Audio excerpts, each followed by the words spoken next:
Welcome back to Love and Hard Money. I'm Brian. This is episode 22, part 4 of our series on the law. Today, Bastiat takes on the big systems, the political philosophies of his day that were gaining momentum in post-revolutionary France. Socialism, communism, theocracy, what he calls the 3 systems of plunder organized at scale. What's remarkable is how clearly he sees the fatal flaw in all of them. It's not that the people promoting these ideas are evil. Bastiat's actually pretty charitable about their intentions. The flaw is structural. Every one of these systems requires someone to be in charge of redistributing resources. Someone has to decide who gets what. And that someone, no matter how well-intentioned, is doing 2 things simultaneously. Using law as a tool of plunder and claiming to know better than individuals what is good for them. Bastiat calls this the fatal idea. The belief that a lawmaker can, through legislation, turn society into whatever shape he imagines. This matters for Bitcoin in a specific way. One of the things people misunderstand about Bitcoin is that it's apolitical. It doesn't care which system wins. Socialism, crony capitalism, it doesn't matter. Any system that relies on controlling the money supply to implement its vision is a system that Bitcoin resists at the protocol level. Because Bitcoin doesn't ask who's in charge of redistribution. It removes redistribution as an option. There is no lever to pull.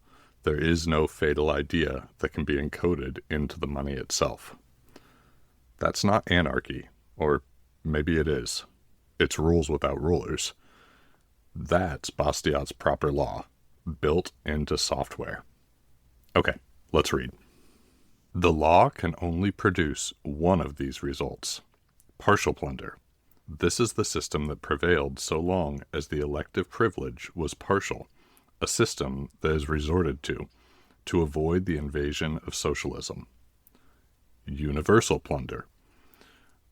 We have been threatened by this system when the elective privilege has become universal, the masses having conceived the idea of making law on the principle of legislators who had preceded them. Absence of plunder. This is the principle of justice, peace, order, stability, consolation, and of good sense, which I shall proclaim with all the force of my lungs, which is very inadequate, alas, till the day of my death. And, in all sincerity, can anything more be required at the hands of the law? Can the law, whose necessary sanction is force, be reasonably employed upon anything beyond securing to every one his right? I defy anyone to remove it from this circle without perverting it, and consequently turning force against right. And as this is the most fatal, the most illogical social perversion that can possibly be imagined, it must be admitted that the true solution, so much sought after, of the social problem is contained in these simple words. Law is organized justice. Now, it is important to remark that to organize justice by law, that is to say by force, excludes the idea of organizing by law or by force any manifestation whatever of human activity, labor, charity, agriculture, commerce, industry, instruction, the fine arts, or religion. For any one of these organizings would inevitably destroy the essential organization. How, in fact, can we imagine force encroaching upon the liberty of citizens without infringing upon justice, and so acting against its proper aim? Here I am taking on the most popular prejudice of our time. It is not considered enough that law should be just. It must be philanthropic.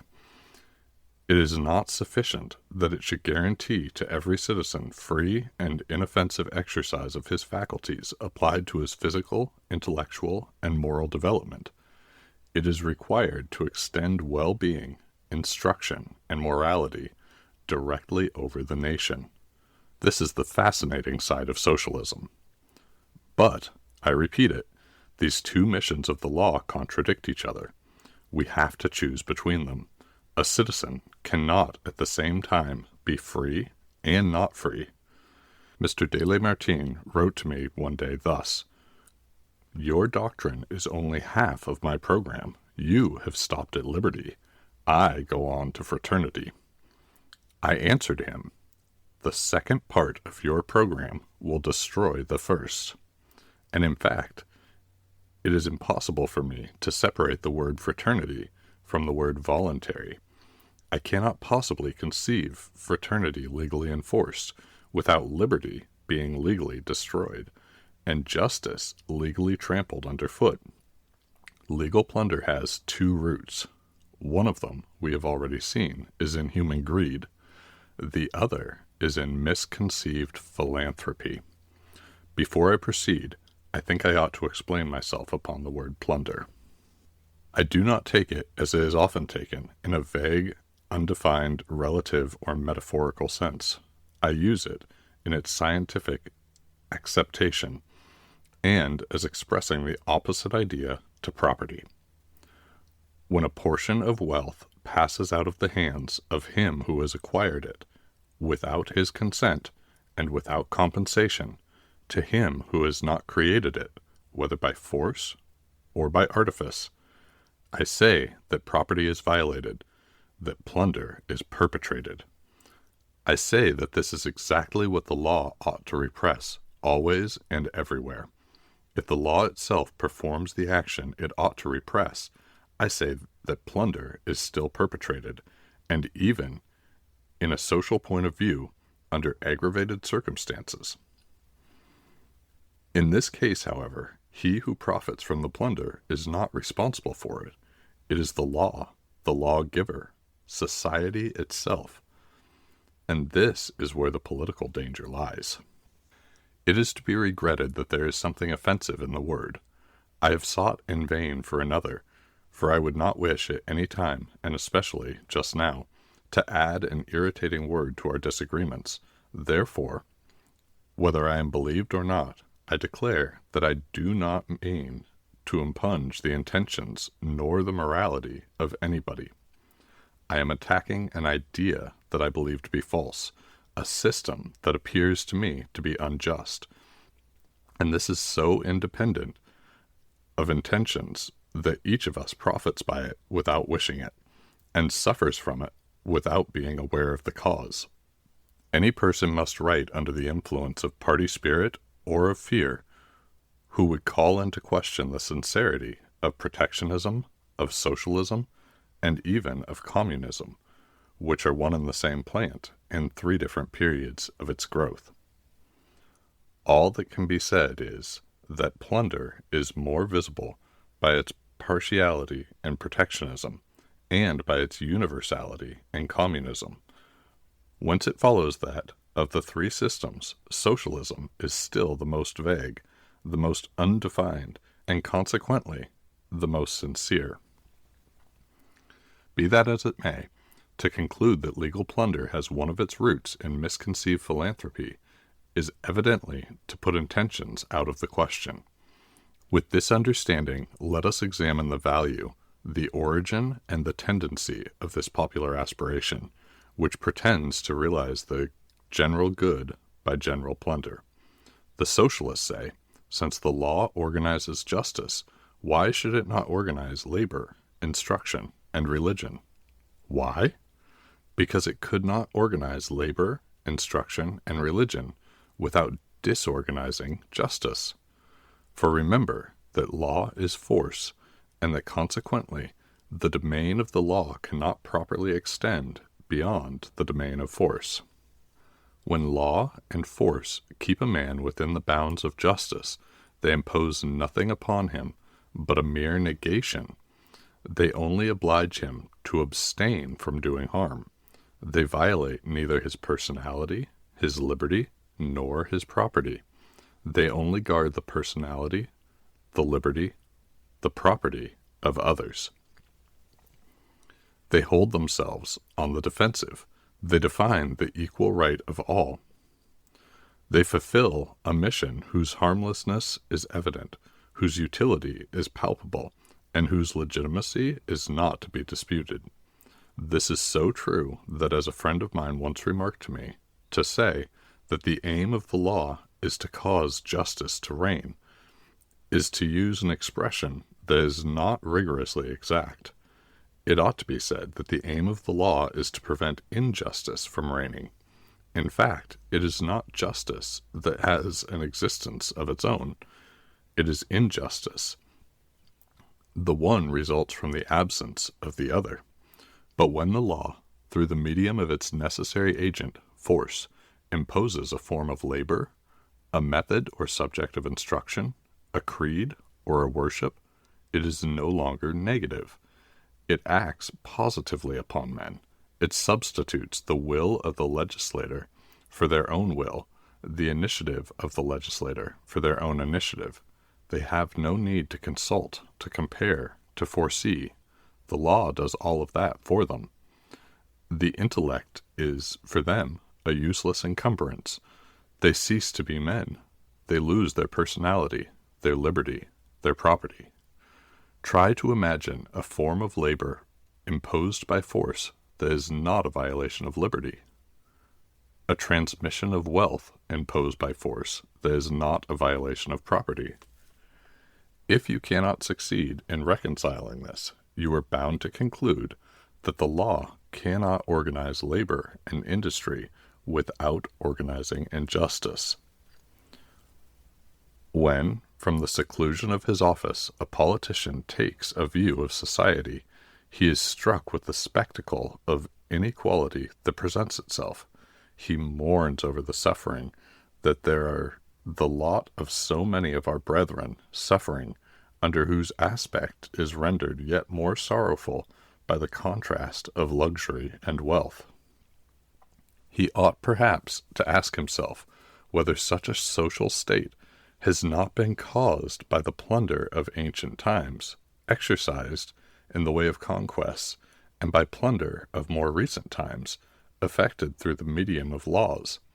He ought to ask himself whether granting the aspiration of all men to well-being and improvement, the reign of justice would not suffice to realize the greatest activity of progress and the greatest amount of equality compatible with that of individual responsibility that God has awarded as just retribution of virtue and vice.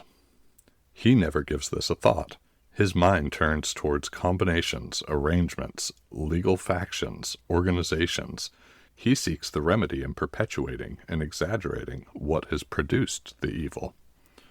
For justice apart, which we have seen is only a negation, is there any one of these legal arrangements that does not contain the principle of plunder? You say there are men who have no money, and you apply to the law. But the law is not a self-supplied fountain, whence every stream may obtain supplies independently of society. Nothing can enter the public treasury in favor of one citizen or one class but what other citizens and other classes have been forced to send to it. If everyone draws from it only the equivalent of what he has contributed to it, your law, it is true, is no plunderer. But it does nothing for men who want money. It does not promote equality. It can only be an instrument of equalization as far as it takes from one party to give to another. And then it is an instrument of plunder. Examine, in this light, the protection of tariffs, subsidies, right to profit, right to labor, right to assistance, free public education, progressive taxation, gratuitousness of credit, social workshops, and you will find, at the bottom, legal plunder, organized injustice. You say, there are men who want knowledge, and you apply to the law. But the law is not a torch that sheds light that originates within itself. It extends over a society where there are men who have knowledge and others who have not, citizens who want to learn and others who are disposed to teach.